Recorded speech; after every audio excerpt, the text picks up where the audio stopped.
Church here, and welcome to the Game Grinder, and today we're doing a recent pickups video, and I will apologize in advance. There's a few games here. It's been a few months since I did a pickup video. Fortunately, I have kind of slowed down on some of my pickups, so bear with me here. We will get through this, and hopefully you can learn about some cool games. But first off, I want to give a mention.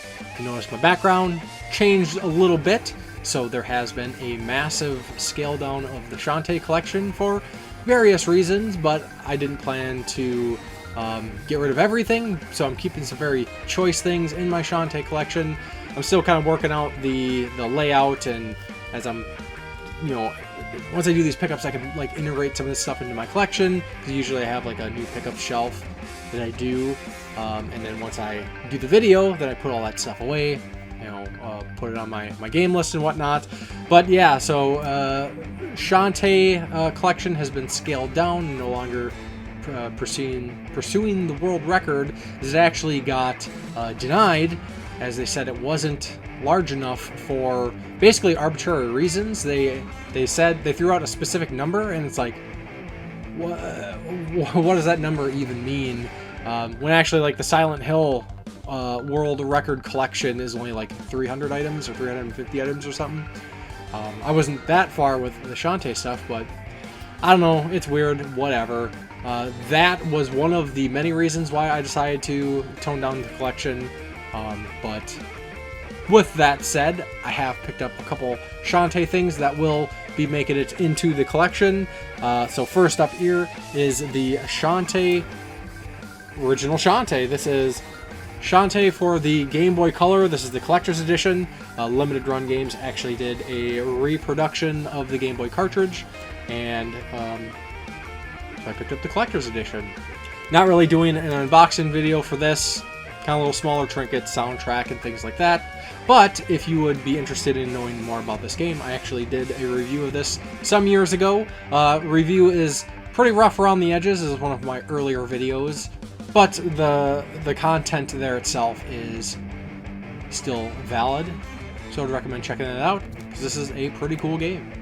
And then next up for the Shantae collection is the Shantae Risky's Revenge Director's Cut vinyl soundtrack. As you see, I have the Game Boy Color vinyl soundtrack there. I love the Shantae soundtracks, all done by Jake Kaufman, same composer that did Shovel Knight. For anybody who needs a little bit more selling on the quality, and this is a fantastic soundtrack, and I will definitely be getting the entire series on vinyl and CD if possible, because the soundtrack's that good. But you got your standard Risky's Revenge art there, and then it's a 2-disc soundtrack and a whole lot of songs there to enjoy. And lastly, one of the most recent pickups that I've gotten for the Shantae collection is something that I've been looking forward to for quite some time. This might have been in production for 2 years or so. It's been quite a while, but that is the Art of Shantae, which is by Way Forward. This is the limited edition. This was only 400 copies of this version with like the gold foil accents there through Udon Entertainment. And of course, I wanted to pick up the special edition, because even though I'm scaling down the collection, I still love the series, still would like to collect a few things for it. And as you see, I have not cracked open this art book just yet. As I said, I just got it recently and really haven't had the time to really sit and go through it, but I will definitely be doing that now that I'm doing this pickup video. Okay, so as I said, there is a few things here. I didn't actually think this was going to be that bad. As I kind of looked at my shelf, I was like, oh, that's, I've been a little reasonable, but as I started pulling out all the things and kind of stacking them up, there's a few things. We'll get through this. So first up, I guess I'm not going to actually pull the statue out. I'll show a picture. A statue that I've wanted for quite a long time was the Mass Effect 3 Koto Bakuya. I'm sorry, I'm butchering the pronunciation, but it's a statue of Tali Zora in Mass Effect 3. Pretty awesome statue. Missed the opportunity when it was first released, but as I was getting rehyped for Mass Effect Legendary Edition, started looking some things up, and actually I found a pretty good deal on this statue. It was my first purchase from Macari, which is kind of like a eBay sort of service. and happy to have this in my collection. And while we're on the topic of Mass Effect, I got the Mass Effect Legendary Cache. This is a big collector's edition, mostly the focus being Shepard's helmet. If you would like to see kind of what this is, what came with it, I did do an unboxing video for this, so I recommend checking that out. So keeping things going with collector's editions, I also picked up the Resident Evil Village collector's edition. So as you can see, it's been a little while since I did a pickup video, but again, I did an unboxing video for Resident Evil Village, so if you'd be interested in checking that out, you are absolutely welcome to do so. Oh, and worth saying that Resident Evil 8 was pretty awesome. Enjoyed it quite a bit. The next up, another collector's edition for another game I was very excited for, is Nier Replicant. This is the remaster of Nier, which was released in 2011, I forget exactly when. Huge fan of Nier Automata, so I wanted to play the kind of disconnected prequel, even though, you know, it's a sequel, but they're loosely connected. It's a pretty interesting story. But again, I did an unboxing video for this collector's edition. This is one of the most unique collector's editions I've ever gotten, so if you're interested in seeing what this comes with, please check out that video. And another collector's edition I got here is for Biomutant. Now, I didn't do an unboxing video for this for no real particular reason other than laziness, lack of motivation. Hype was kind of mixed on the game, so I don't know, I just didn't do an unboxing video, but it comes with a pretty cool statue.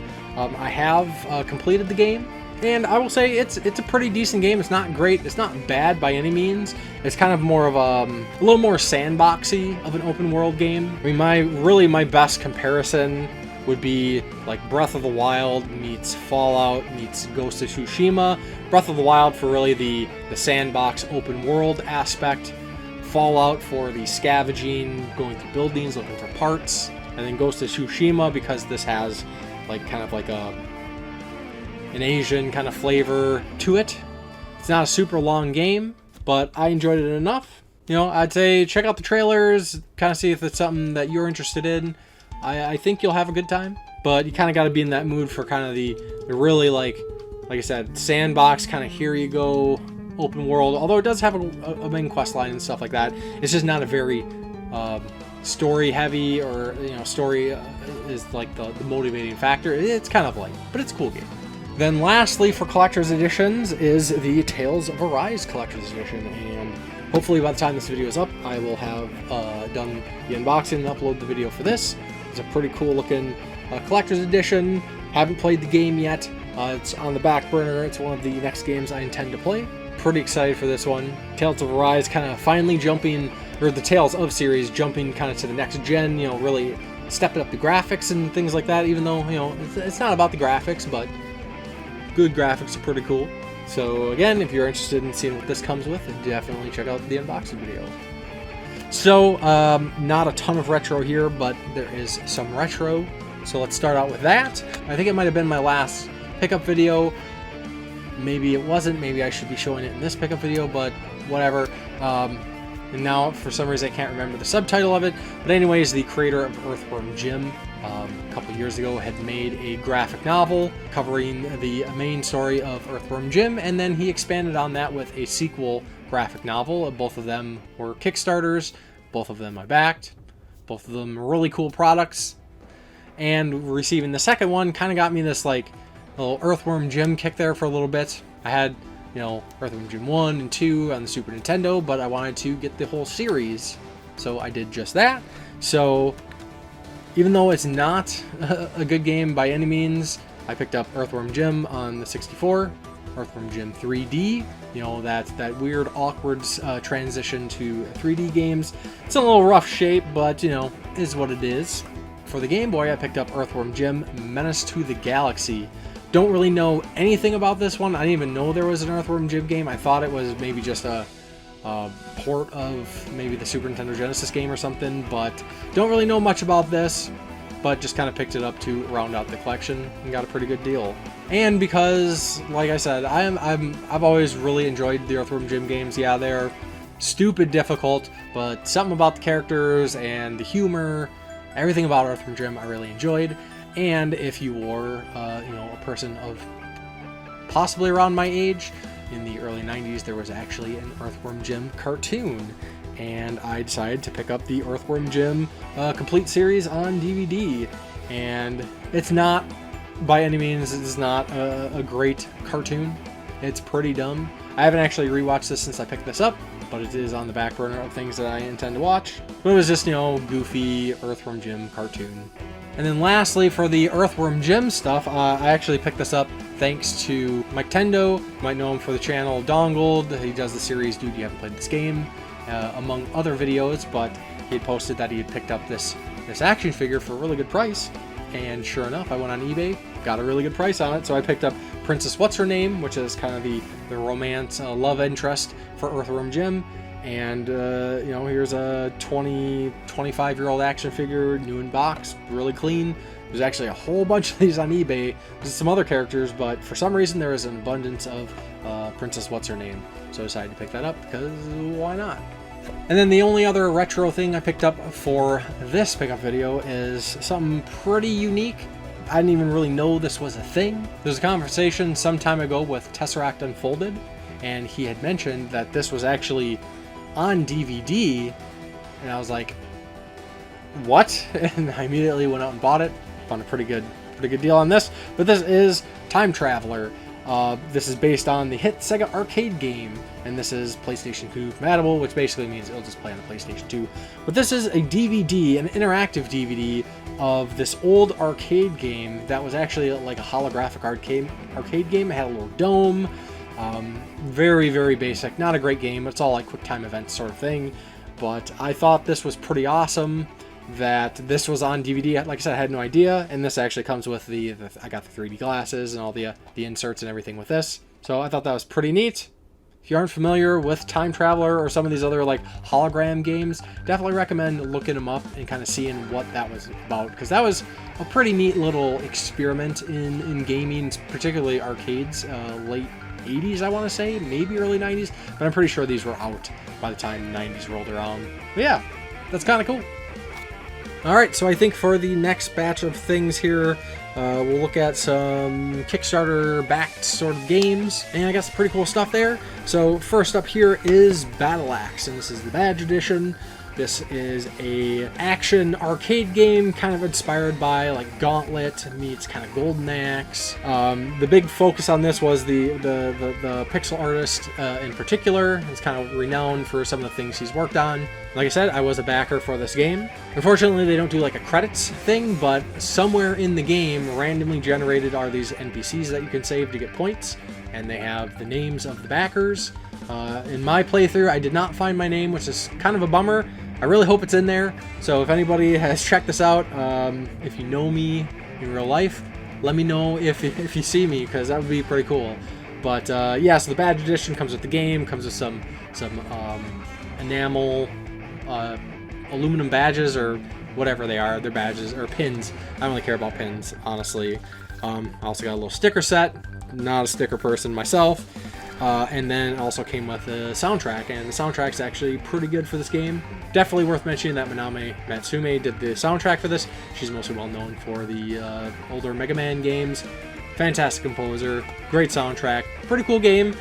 If you like the arcadey action games, definitely worth checking this one out. So kind of weird, unusual story for this next game. This is a game that I thought about backing, didn't think I backed, because initially there wasn't a physical version as part of the Kickstarter, and later there was a physical version announced that was able to pre-order after the Kickstarter ended.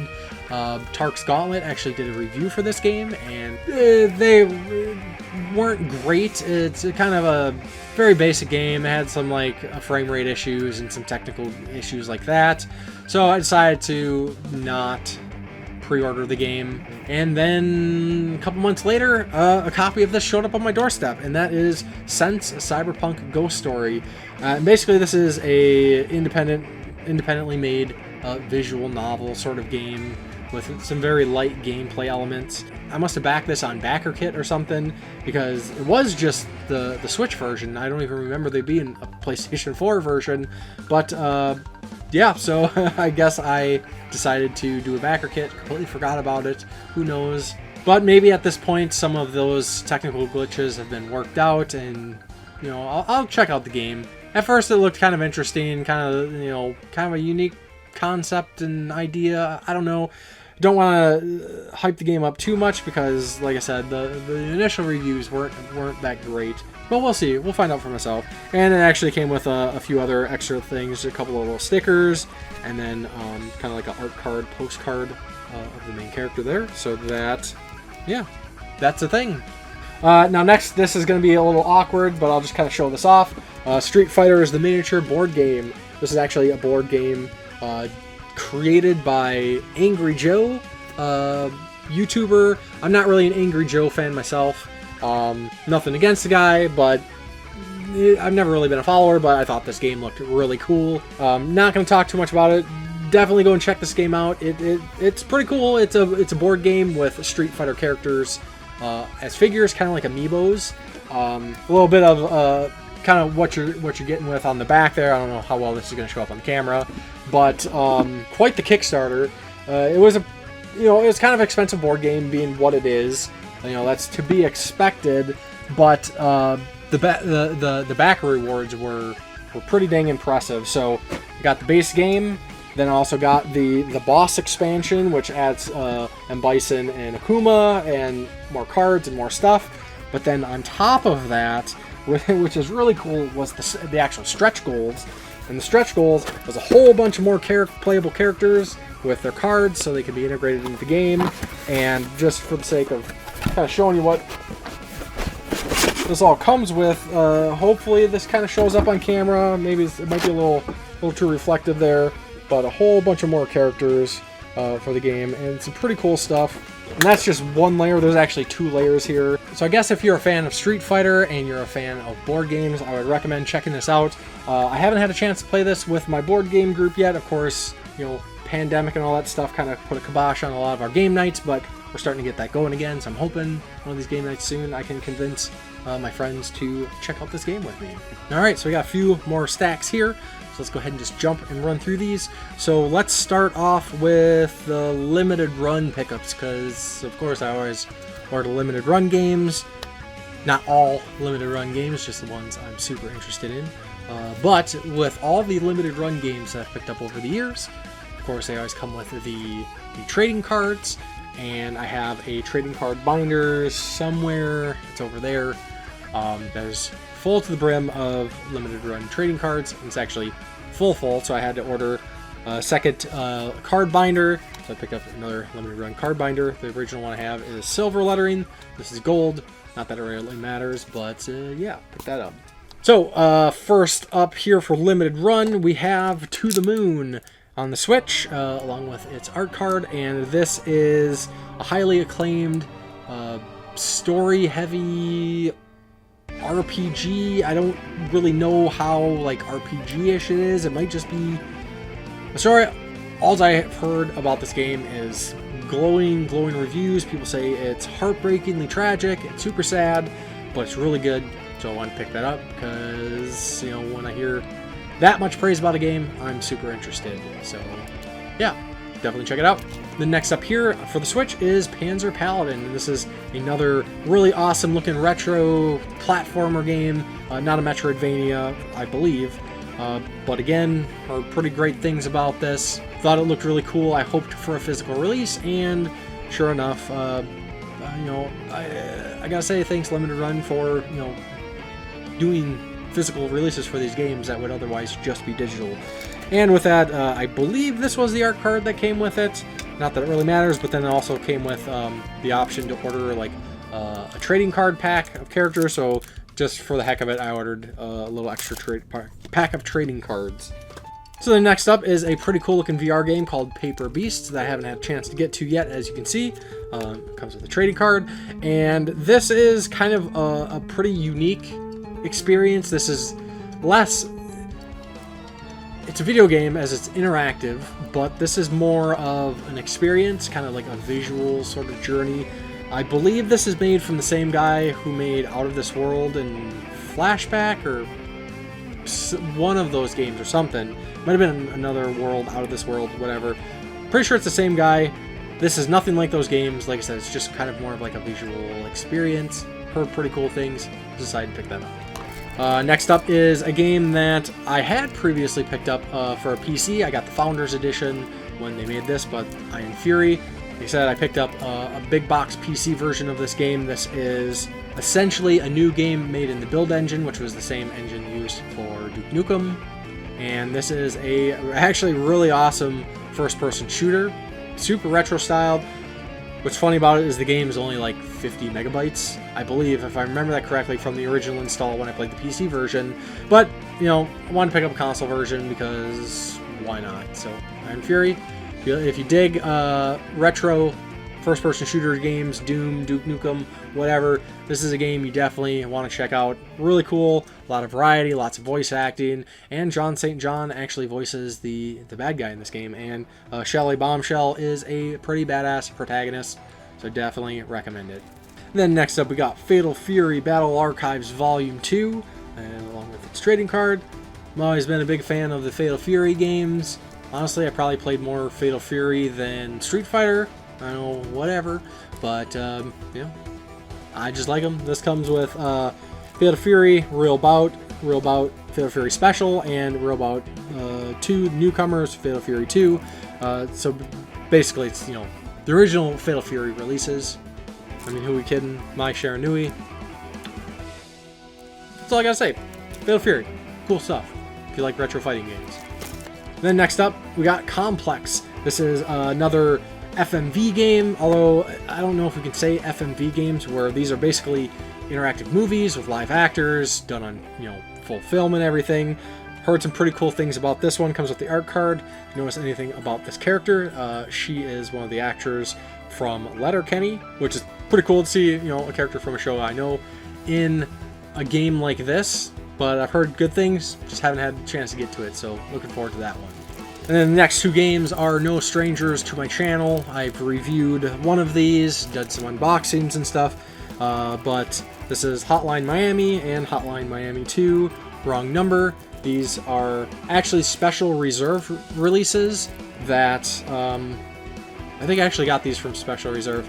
Maybe I didn't, maybe I got them from Limited Run, I can't remember. No, actually, yes, so, correction. I did get these from Limited Run because Special Reserve website buckled when they did the release of these, and they ended up selling out. Unfortunately, they gave a bunch to Limited Run, so I picked these up. I believe in usual Special Reserves fashion, these have like hefty manuals and maybe some extra goodies on the inside, possibly soundtracks. I'm not sure, I haven't opened them up yet, but I absolutely love the Hotline Miami games.